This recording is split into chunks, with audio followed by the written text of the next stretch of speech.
Today, I'm going to show you how to add missing credit card transactions in QuickBooks Online. First, sign in to QuickBooks Online and open the correct company file. From the left side menu, click Transactions. Then select Bank Transactions. Choose the bank or credit card account where the missing transactions should be added. On the right side, click the drop-down beside Link Account. Then select Upload from File. This lets you manually upload transactions that did not come through automatically. Now, choose the file from your computer. This is usually a CSV file or a supported bank file downloaded from your bank or credit card provider.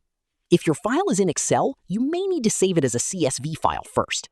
After selecting the file, click Continue. QuickBooks may ask you to choose the account you are uploading the transactions to.